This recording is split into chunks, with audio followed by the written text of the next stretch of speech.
अब सपने देखोगे तो टूट ही जाएंगे। Okay, so I am from IIT Madras. IT मेरा एम है। भारत में बचपन में लगभग हर बच्चे का एक सपना होता है आईआईटी में पढ़ने का। मेरा भी ये एक सपना था। आज भले ही मैं आईआईटी में नहीं जा पाया, लेकिन आज हमारे ऑफिस की एक शानदार आईआईटीएन का इंटरव्यू लेने का मौका मुझे मिला। हमारे साथ है भूमिका। आइए स्वागत करते हैं भूमिका का और शुरू करते हैं आज की ये बातचीत। Welcome to my channel nomad nation. तो आज का जो वीडियो है एक ये पॉडकास्ट होने वाला है और इसमें थोड़ा ये जो टॉपिक है थोड़ा हटके टॉपिक है, क्योंकि जब मैं छोटा था स्कूल में जाता था तो मेरे जो फ्रेंड्स होते थे सभी आईआईटी की तैयारी करते थे और एक ही सपना मेरा भी था। मैं भी कोचिंग गया लेकिन किसी तरह मैं आईआईटी क्लियर नहीं कर पाया। तो हमारे साथ है भूमिका। Hi guys. Welcome to my channel once Thank again. you. और मैं आपसे बस यही पूछना चाहता हूँ कि आपका सफ़र अब तक कैसा रहा आईआईटी का। मैं आपसे कुछ क्वेश्चन पूछूंगा, बस उनके थोड़े बहुत कैजुअल आंसर देना। हाँ. कुछ बने बनाए आंसर नहीं होने चाहिए, हाँ. ठीक है? जैसा आपका दिल मन में है बस वही आंसर देना, ठीक है? Okay. तो मैं आपसे पहला क्वेश्चन पूछना चाहता हूँ कि आईआईटी, सबसे पहले तो आप बताओ कि आप कौन से आईआईटी से हो? Okay. So I am from IIT Madras. I did my graduation in metallurgical and materials engineering, from the year 2018 to 2022. So I did BTech there, and I got qualified in 12th itself, and that was my journey. तो जैसे कि आपने सुना भूमिका जो है IIT Madras की pass out है। तो भूमिका, आपने कभी आरडाइस का नाम सुना है? RIs? आरडाइस का नाम सुना है? तो उस कॉलेज से मैं पास आउट हूँ, ठीक है? तो आरडाइस कॉलेज से मैं पास आउट हूँ, जो भूमिका ने कभी सुना नहीं है। लेकिन आईआईटी देखो, आईआईटी का जो टैग लाइन है सबको मतलब कि सुनने में बहुत अच्छा लगता है। तो भूमिका ये मेरे को आप ये बताइए कि आपका मतलब कि बचपन से ही सपना था आईआईटी में जाने का, या मतलब कि या 10th क्लास में या 6th क्लास में या पेरेंट्स के प्रेशर से आपने आईआईटी ज्वाइन की? नहीं, मेरा सपना बचपन से नहीं था, ना ही मैंने सुना था आईआईटी के बारे में। मेरे जो भैया थे उन्होंने आईआईटी की प्रिपरेशन करी थी और उनको एनआईटी मिला था, इसलिए उन्होंने बोला कि इसको भी 10th के बाद में कोटा शिफ्ट कर दो ताकि ये भी आईआईटी की प्रिपरेशन करके आईआईटी में चली गई। तो तुम्हें अपने भैया से इंस्पिरेशन मिली? यस, इंस्पिरेशन नहीं, उनकी गाइडेंस थी बस। और जैसे कि आप मतलब कि उनकी गाइडेंस की वजह से आपने आईआईटी क्लियर किया। ये तो मतलब कि बेसिक्स, मतलब ये ओवरव्यू हो गया। आप थोड़ा डीप में बताएंगे, मतलब जैसे कि आपने मतलब प्रिपरेशन कैसे की 12th क्लास के बाद, या आपने कोई कोचिंग ली या कैसे क्या किया, वो थोड़ा उस जर्नी के बारे में बताइए प्लीज़। ओके, तो मैंने जो है कोटा में जब भेजा था तो भैया ने बोला था कि रेजोनेंस में मत भेजना, क्योंकि रेजोनेंस में उस टाइम पे जो है क्राउड बहुत ज़्यादा था। रेजोनेंस इंस्टीट्यूट है, इंस्टीट्यूट है, और ये बहुत ज़्यादा फेमस था आईआईटी के लिए, जो कि इसलिए ज़्यादा क्राउड होता था। तो यहाँ पे जो है परसेंटेज जो थे ना, सिलेक्शन के परसेंटेज भी कम होते थे, और जो टीचर्स थे, जो फैकल्टी थी, वो ध्यान नहीं दे पाती थी। इसलिए उन्होंने बोला कि इसको वाइब्रेंट में भेजो, उसमें 55% जो है सिलेक्शन रेशियो था। तो ये ऑनलाइन कोचिंग थी आपकी या ऑफलाइन? नहीं, ऑफलाइन थी। कोटा में रह करके मैंने की थी 2 साल, और वहाँ की जो फैकल्टी थी वो जो है स्टार बैच में जो है वो डायरेक्टर्स ही पढ़ाते थे, तो उन्होंने जो है मुझे पढ़ाया था, तो बहुत अच्छी थी मतलब वहाँ पे। तो आपने जब कोचिंग ली थी तो आपके जो स्कूल मतलब क्लासमेट्स थे, तो उनका क्या रिएक्शन था कि आप कर पाओगे या नहीं कर पाओगे, या आप पहले से टैलेंटेड थे? मतलब आप थोड़ा बताएंगे अपनी मतलब एजुकेशन के बारे में, या पहले से आप मतलब टॉपर थे क्लास के, या कैसे, मतलब आपकी वैसी वो जर्नी कैसी है? मतलब कि आपको अपने ऊपर पूरा कॉन्फिडेंट था, या आपके मतलब कि भाई ने बोला इसलिए आपने एडमिशन ले लिया? हाँ, तो मैं तो एवरेज स्टूडेंट थी शुरू से ही। 8th के बाद में मुझे जो है एक मेरी जो टीचर थी जहाँ पे मैं कोचिंग जाती थी, उन्होंने मुझे मोटिवेट किया। उसके बाद से मेरा 9th और 10th में अच्छा रहा। उसके बाद में मुझे 10th में 10 CGPA आई, और पापा ने बोला था 10 CGPA आएगी भी कोटा भेजेंगे, फिर आ गई, फिर कोटा भेजा। फिर उसके बाद में जो है मैंने वाइब्रेंट ज्वाइन किया। और आपका फ्रेंड सर्कल कैसा था? फ्रेंड सर्कल कैसा था आपका, मतलब स्कूल में फ्रेंड सर्कल, मतलब कि वो भी इतना ज़्यादा बड़ा नहीं था, मैं थोड़ा सा इंट्रोवर्ट ही हूँ, तो फिर इसलिए जो है फ्रेंड्स का भी कुछ ज़्यादा मेरे को मिला नहीं उनका कि रिएक्शन कैसा होगा या फिर कुछ ऐसा, क्योंकि उनसे बात ही नहीं होती थी। कीपैड फ़ोन था, तो मेरे पास सिर्फ मम्मी पापा के नंबर थे, फ्रेंड्स के भी किसी के नंबर नहीं। तो भूमिका, तो आपने जो अभी जर्नी बताई अपनी स्कूल से इंस्टीट्यूट में एडमिशन लेने की, तो मैं जानना चाहता हूँ कि आपने जब इंस्टीट्यूट में मतलब कि आपने पढ़ाई स्टार्ट की, तो वहाँ पे आपके नए टीचर्स होंगे, मिले होंगे आपको, तो वहाँ पे आपका प्रेशर कैसा था और कितने घंटे पढ़ाई करते थे आप? थोड़ा उसके बारे में बताएंगे? तो जब मैं गई थी 10th के बाद में, तो बिल्कुल ही सिलेबस बिल्कुल ही चेंज होता है और एकदम हाई लेवल का एकदम से पढ़ने को मिलता है। तो वहाँ पे पहले तो शुरू में समझ ही नहीं आता कि कैसे करें, क्योंकि सबसे पहला टॉपिक ही वेक्टर्स होता था और वेक्टर में भी कुछ ज़्यादा ही डॉट प्रोडक्ट वगैरह वो आ गया था। तो फिर उस टाइम पे तो बहुत ही ज़्यादा डिफिकल्ट लगता था सारा कुछ।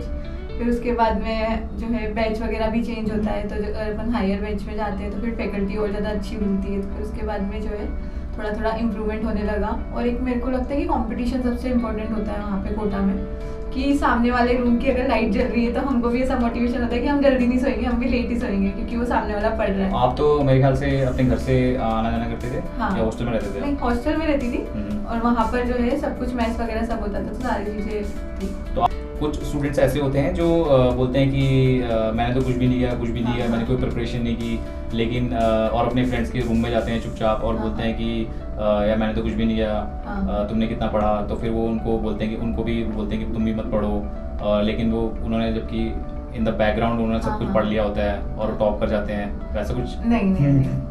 मेरा ऐसा होता था कि जो भी टॉपिक समझ नहीं आ रहा था, फ्रेंड्स भी अच्छे थे तो फिर हम जैसे ग्रुप स्टडी भी कर लेते थे कभी, जैसे कभी टेस्ट कंप्लीट हुआ, जैसे मॉक टेस्ट वगैरह चलते थे वहाँ पर, तो अगर कोई कंप्लीट होता है तो हम डिस्कस करते थे साथ में बैठ करके। कोई टॉपिक कंप्लीट नहीं होता एक दूसरे को समझाते थे। तो और कितने घंटे पढ़ते थे पूरे एक दिन में? मतलब पूरे दिन में पढ़ाई ही चलती रहती थी, सिर्फ हम ब्रेक लेते थे खाने के लिए, नहाने के लिए और कोचिंग जाने के लिए। तो ये बाकी एक पूरे दिन पढ़ाई मतलब ये करते थे। स्ट्रगल है, मतलब आपको अगर तैयारी करनी है रियल में आईआईटी की तो आपको थोड़ा डेडिकेशन मतलब दिखाना पड़ेगा आपको। ये एक स्ट्रगल भी नहीं है, एक मजा आने लग जाता है। मतलब अगर आप अच्छे से पढ़ते हो ना तो सोने में नींद अच्छी आती है फिर उस टाइम के बाद में, और लगता है कि हाँ कुछ करा है। तो मतलब आपके अकॉर्डिंग अगर किसी को आईआईटी प्रिपरेशन करनी है, जब तक वो दिल से नहीं चाहता तब तक उसको नहीं करनी चाहिए, मुझे ऐसा लगता है। नहीं, दिल से नहीं चाहने पे भी नहीं है, क्योंकि मुझे भी नहीं पता था मेरे को आईआईटी की प्रिपरेशन करनी है। एक होता है कि अपने आप डिसिप्लिन जनरेट हो जाता है, जैसे आप 1 महीने तक लगातार करोगे कोई चीज़ को तो फिर उसके बाद में आपको खुद को लगेगा कि इस दिन भी मुझे इतनी ही पढ़ाई करनी है। और पेरेंट्स से कोई प्रेशर नहीं था आपके ऊपर कि आपको पेरेंट्स का प्रेशर नहीं था। ओके, तो देख सकते हैं आप भूमिका का डेडिकेशन लेवल। ये पूरे दिन पढ़ाई करते थे बस, और बीच बीच में छोटे छोटे ब्रेक्स लेते थे। तो भूमिका आप ये बताइए, ये तो आप पढ़ाई का हो गया, तो आप उसमें क्या बोलते जब आप तैयारी कर रहे थे उसमें आप थोड़े बहुत एंटरटेनमेंट क्या करते थे? आप फ़ोन चलाते थे? जैसे हम लोग तो आजकल क्या कहते हैं रील्स चलाते हैं इंस्टाग्राम पे, ठीक है, तो उसमें हमारे रील चलाते चलाते ही हमारे 2-3 घंटे ऐसे निकल जाते हैं। तो उसमें आजकल के स्टूडेंट्स क्या का ये मतलब हो गया कि फ़ोन तो अब हर किसी को चाहिए, ऑनलाइन क्लासेस हो गई हैं, तो उसके बीच में रील्स देख ली तो चलते वो टाइम पास हो रहा है उसी में। तो उस बारे में कुछ बोलना चाहेंगे आप? मतलब कि आप एंटरटेनमेंट के लिए क्या करते थे जब आप प्रिपरेशन कर रहे थे, और फ़ोन कितना चलाते थे आप, उस बारे में बताइए थोड़ा। तो मैं जब कोटा गई थी तो मेरे पास कीपैड फ़ोन था, क्योंकि उस टाइम पे एंड्रॉइड फ़ोन ज़्यादा यूज़ भी नहीं करते थे कोई। तो 2016 में मैं गई थी तो एंड्रॉइड फ़ोन था ही नहीं। उसके बाद में मेरी जो सामने जो रूममेट थी उसके पास में एंड्रॉइड फ़ोन था, तो मैं एंटरटेनमेंट के लिए जो अगर कोचिंग से आती थी तो ब्रेक चाहिए रहता है ना बीच में, पढ़ाई के बीच में, तो मैं 10 मिनट का ब्रेक लेती थी। और उसका फ़ोन जो है वो इतनी अच्छी थी कि उसने मेरे को फ़ोन दे देती थी। एक गाना सुनती थी मैं, दंगल का गाना है ना वो, दंगल मोटिवेशनल सॉन्ग, तो वो वाला गाना सुनती थी। और उसके वर्ड्स जो लिरिक्स है ना वो बहुत अच्छे हैं, तो उससे मोटिवेशन भी मिलता था पढ़ने का। तो मतलब कि अगर हम जैसे किसी बच्चे को आईआईटी की तैयारी करनी है तो उसको अपने आप को खुद ही मोटिवेट करना मतलब ज़रूरी है ना? हाँ। और आपको कभी ऐसा भी लगा कि आप डीमोटिवेट हो रहे हो, आप नहीं कर सकते आप, या आपसे नहीं हो पाएगा, कभी ऐसा फील होता है? तो उस केस में आप क्या मतलब उसको कैसे डील करते थे आप? वहाँ पे हमारी फैकल्टी होती थी, जैसे मान लो कि मैथ्स जो टीचर पढ़ाते थे उनके पास में जाकर के हम बात करते थे, वो बताते थे कि सबके साथ ऐसा होता है। कोई इंसिडेंट आप बताना चाहेंगे अपना, मतलब कि जैसे आपको कभी फील हुआ, लो फील हुआ कि यार मैं क्या कर रही हूँ, और मैं क्यों हूँ यहाँ पे, क्योंकि तब तक तो आपका क्लियर हुआ नहीं था आईआईटी, और लेकिन आपको लगा कि मैं क्यों कर रही हूँ ये मेरे से नहीं हो पाएगा। तो उस केस में आप को अपनी रियल इंसिडेंट बताना चाहोगे, या कुछ याद है, या तो ऐसे ही जनरल बता दो, या तो रियल इंसिडेंट बता दो। ओके, सो हम जब वहाँ पे मैं 11th में थी तो वहाँ पे मुझे डीमोटिवेशन फील हुआ था। तो मैंने एक हमारे मैथ्स के फैकल्टी थे एनवी सर, जिनसे मैंने बात करी थी, तो उन्होंने इतना ज़्यादा मोटिवेट कर दिया कि अगले जो मंथ है मुझे एक मतलब ऐसे टॉप 3 जो आते थे ना बैच में, तो उसमें मैं भी आई थी फिर उसके बाद में। तो ऐसे डीमोटिवेट होते तो वो इतना ज़्यादा मोटिवेट कर देंगे कि हमें जो है और अच्छा पढ़ने को। तो फैकल्टीज जो है बहुत इंपॉर्टेंट रोल प्ले करते हैं, मतलब किसी भी स्टूडेंट की लाइफ में गाइडेंस के लिए ना। तो ये ओके, तो अब आप मेरे को बताइए कि जो IIT आपने क्लियर किया वो फर्स्ट अटेम्प्ट में ही आपका क्लियर हो गया था? हाँ हाँ जी। तो भूमिका ने अपना IIT जो है फर्स्ट अटेम्प्ट में क्लियर किया था, ये बहुत ही बड़ी बात है। तो भूमिका, जब आपका IIT में सिलेक्शन हो गया तो आपका फर्स्ट रिएक्शन क्या था, और आपके पेरेंट्स का आपके पेरेंट्स ने वो आपका रिजल्ट देखा था या आपने अपने पेरेंट्स को बताया था? कैसे मतलब वो मोमेंट को आप डिस्क्राइब कीजिए। तो जब रिजल्ट आया था तब हमें मार्क्स तो पता थे, तो फिर हमें पता था कि हो जाएगा सिलेक्शन। अच्छा, पहले ही चेक कर लेते हैं कि हाँ, कितने हाँ, ओके, आंसर की से आंसर की से मिला मिला लेते लेते हैं, हैं, ओके। तो फिर पेरेंट्स का रिएक्शन बहुत ही अच्छा था कि, और मेरा रिएक्शन ये था कि पेपर में फोटो आएगा, क्योंकि मेरे को इतना कुछ पता नहीं था कि IIT इतनी अच्छी चीज़ होती है। तो पेपर में फोटो आता था 3 बार फोटो, तो इसलिए मेरा मोटिवेशन तो यही था कि पेपर में फोटो आएगा। तो भूमिका का पेपर में फोटो भी आया था? हाँ। ओके। और सारे जो रिलेटिव्स वगैरह सबके फ़ोन आए, बहुत ज़्यादा फ़ोन आए। और अच्छा, तो बहुत ही मतलब खुशी की बात है, और पेरेंट्स के लिए तो ये बहुत ही प्राउड की बात होती है कि जब किसी बच्चे का मतलब जो खासकर आजकल तो मोस्टली जो है हम लोग सब लोग BTech मतलब PCM लेते हैं, मतलब हर कोई बच्चा अलग अलग अपनी फील्ड में जाता है, बट मैक्सिमम क्या बोलते हैं, पेरेंट्स के प्रेशर होता है कि आपको क्या BTech करनी है, BTech भी करनी है तो आपको अच्छे कॉलेज से करनी है, अच्छे कॉलेज से करनी है तो उसमें भी कंपटीशन होता है कि आपको IIT से करनी है। तो ये आजकल जो है सोसाइटी में चल रहा है और ये कल्चर है। तो भूमिका ने तो एज ए मतलब कि IIT से पास आउट आई है। तो भूमिका, मेरे को आप ये बताइए, जब आपने IIT मद्रास में आपने पहला डे मतलब जो आपने एंट्री की गेट के पास, गेट के बाहर खड़े थे, जब आपने देखा तो आपको कैसा फील हुआ? मतलब आपको ये लगा कि मैं यहाँ से तो मतलब कि यहाँ की रानी हूँ मैं, या वैसा कुछ लगा आपको कि मैं कहाँ आ गई हूँ, ऐसा कुछ लगा आपको? हाँ, तो जब हमने IIT मद्रास भरा था, वहाँ पे जब हम भरते हैं ना कि पूरा की क्या क्या प्रेफरेंसेस है हमारी कॉलेजेस में, तब मुझे पता नहीं था कि मद्रास एक कोस्टल एरिया है, चेन्नई है। तो मैंने सोचा था कि एक पहाड़ी इलाका थोड़ा सा ऐसा होगा। हम सबको ये बताइए कि IIT मद्रास की आपकी जर्नी फर्स्ट सेमेस्टर से लेके मतलब क्या 4th ईयर तक, हाँ, हाँ। तो थोड़ा बताइए मतलब कैसा कोर्स होता है वहाँ पे? हाँ, हाँ। प्रेशर होता है बच्चे के ऊपर होता है या नहीं होता? फ्रेंड सर्कल कैसा होता है?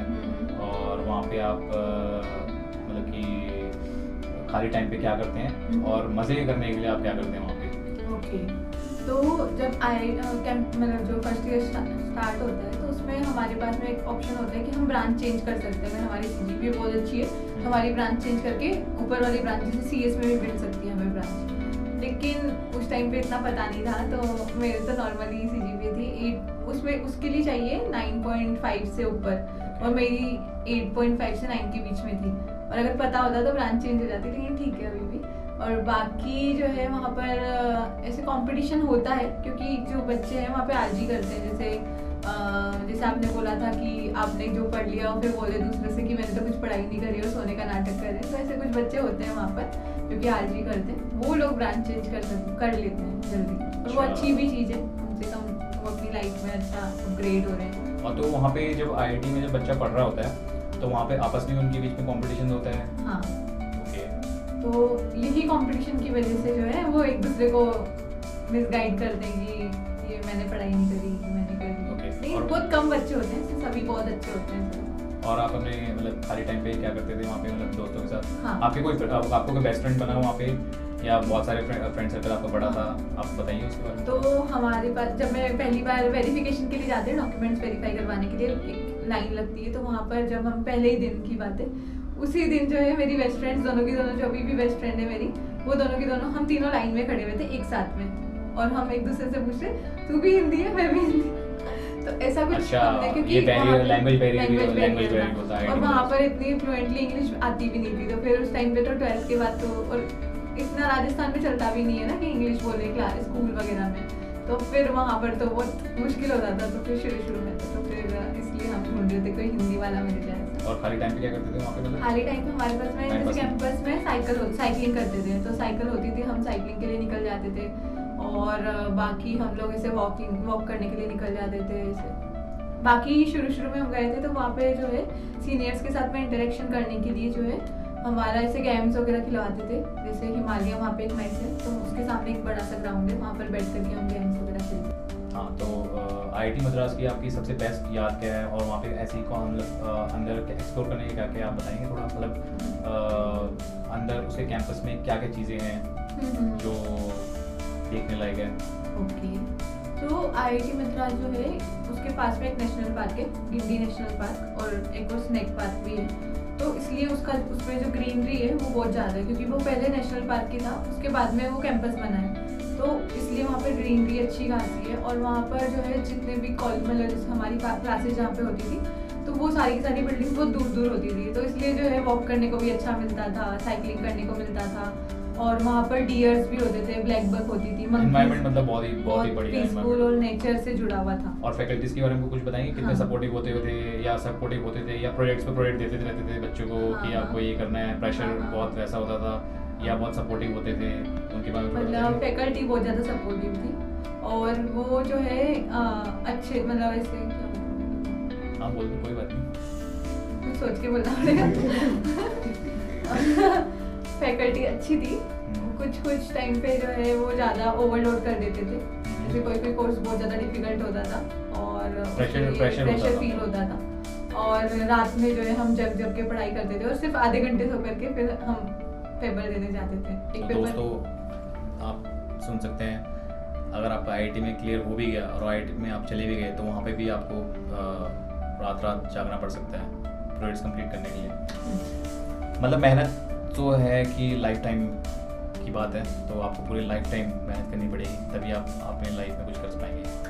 तो लेकिन मैं इसमें ऐड करना चाहती हूँ कि जो आप 11th-12th में करोगे उससे बहुत ही कम, जैसे अगर आपने 100% किए तो वहाँ पे सिर्फ 20% करनी पड़ेगी, इतनी सी मेहनत चाहिए। तो मतलब कहने का मतलब ये है कि आपकी इनिशियल, अगर आपने करियर अपने फेज में लाइफ के आपने बहुत ज़्यादा मेहनत की है, तो आपको मेहनत बाद में थोड़ी कम करनी पड़ेगी। तो भूमिका, अब आप बताइए कि आपके 4 साल ऐसे ही निकले IIT दिल्ली, मतलब मद्रास से, सॉरी IIT दिल्ली बोलते हैं। तो भूमिका, आपके IIT मद्रास से 4 साल बहुत ही अच्छे निकले, सुन के लग रहा है हमें। तो वहाँ पे आप बताइए, जैसे आपने बताया कि कोचिंग में तो आपने कोटा से ली थी, IIT मद्रास में आपने 4 साल बिताए वहाँ पे, तो वहाँ पे आपने अपनी फैमिली को कितना मिस किया वहाँ पे रहते हुए, या अपने फ्रेंड्स सर्कल में, या अपना प्रेशर इतना ज़्यादा था, आपको टाइम ही नहीं मिल पाता था मिस करने का, या वो रेगुलरली आपके घर, मतलब आपके वहाँ कैंपस में विजिट करते थे, फिर बताइए। तो मेरे पेरेंट्स सिर्फ एक बार आए थे छोड़ने के लिए, वो भी IIT में, और उसके बाद में फ्रेंड्स बन गए, धीरे धीरे बनते हैं वो भी।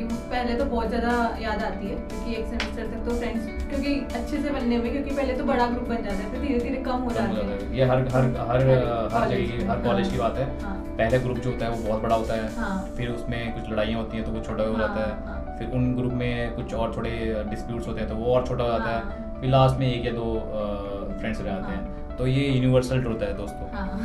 ठीक है। तो फिर जो है मेरे जो फ्रेंड्स थे वो फाइनलाइज जो है एक सेमेस्टर के बाद हुए, तो फिर हम पूरे के पूरे 4 साल तक हम फ्रेंड ही रहे, उसके बाद भी हम अभी तक भी बात होती है। ओके, तो ये आपका मतलब जर्नी बहुत अच्छी रही। राजस्थान के एक छोटे से शहर से आने वाली एक बेहद सिंपल सी लड़की भूमिका, स्कूल के दिनों में इन्हें IIT के बारे में पता तक नहीं था, और ना ही ये इनका एक पुराना सपना था।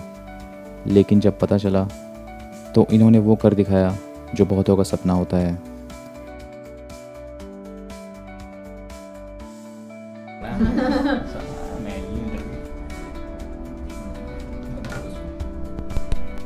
ऊपर करो थोड़ा यार, नीचे ऊपर करो, एजुकेशनल नहीं है, ठीक है। ये ब्लॉग जो है थोड़ा अलग टाइप का होगा,